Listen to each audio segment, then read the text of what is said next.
Hey everyone, and welcome back to Pinned on Places.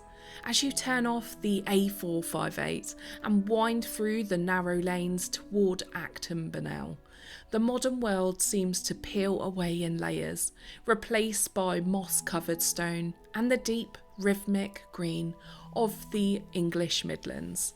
On the surface, it's a postcard-perfect village, but Acton Burnell holds a secret that shifts it from quaint to consequential. This tiny coordinate was the political epicentre of England, and a castle very literally built to impress a king. The deep, bruised crimson sandstone ruins of Acton Burnell Castle emerge at you from the trees like a fractured crown. It was built between 1284 and 1293 and was more a fortified manor house, a true statement of the immense wealth and proximity to power. It was the pet project of Robert Burnell, the son of a local knight who rose to become the Lord Chancellor of England and the right-hand man to King Edward I. This was his show home. When standing amongst the roofless shell today, you can still see the high arched windows that would have once looked out over a bustling medieval estate. Unlike the narrow arrow slits of nearby border castles, the windows are large, elegant and double lighted. Burnell wasn't worried about Welsh raiders, he was building a palace. The atmosphere here gives off a strange intimacy. Inside these ruins, you're not looking at a military garrison, but more a home designed to impress the king. The building you see today wasn't the whole castle, it was the bishop's private sanctuary.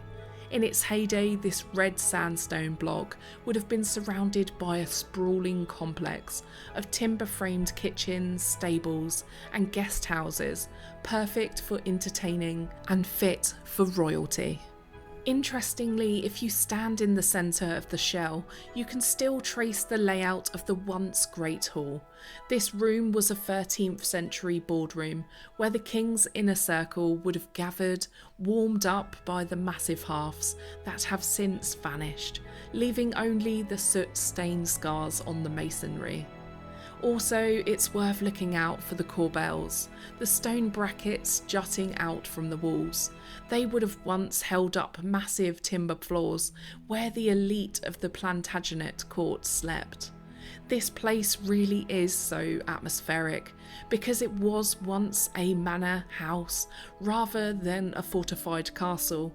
It just had oversized windows, designed to let in the soft Shropshire light rather than keep out the arrows.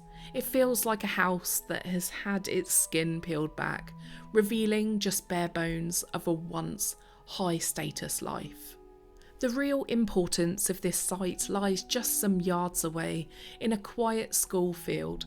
You might notice the two weathered gable ends that stand lonely against the sky. These are the remains of the Great Barn.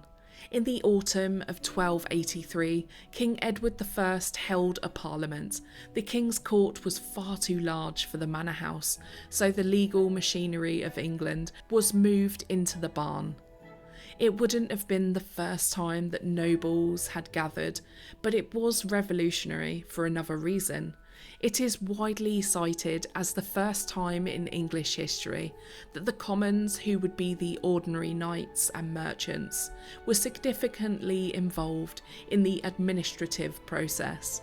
A law passed here allowing merchants to recover debts for the first time. It was the foundation stone of the modern legal and commercial world, laid in a field surrounded by sheep.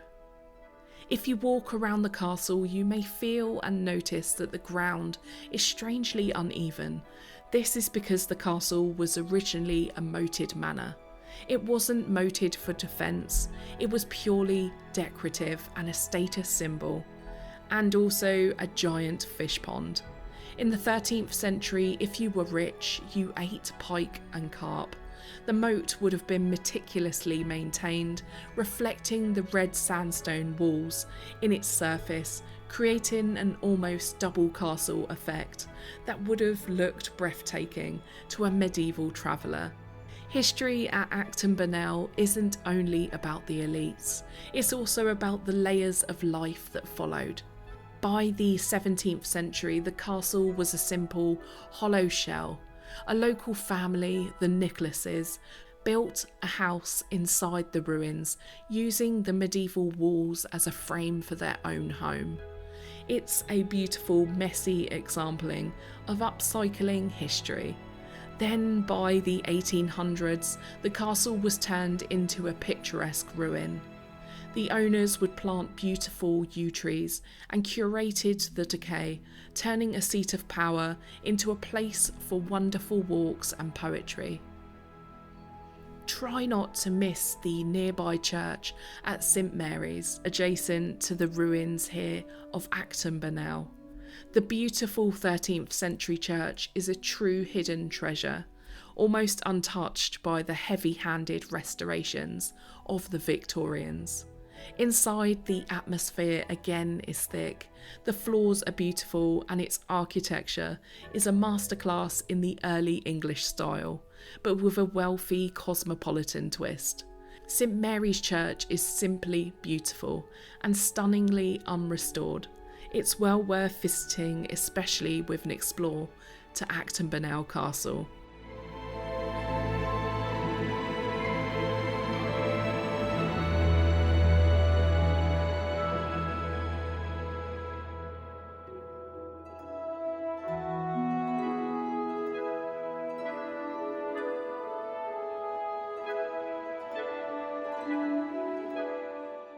Acton Burnell is a place for those who like their history without the gift shops. It is a site of monumental transitions, from fortress to manor, from feudalism to parliament, and from power to ivy-coloured silence. The empty window frames have the wind whistling through, and it's then that you realise that the power is fleeting. But the structures we build, both in stone and in law, have a habit of outlasting us all. So if you've enjoyed the video, please hit on that like button, click the subscribe button, and pop on the notification bell to never miss an update or video. We'd like to say a big thank you to our channel members and Patreons for all of their kindness. And if you are at all interested, why not check out ways to support us in the description box down below.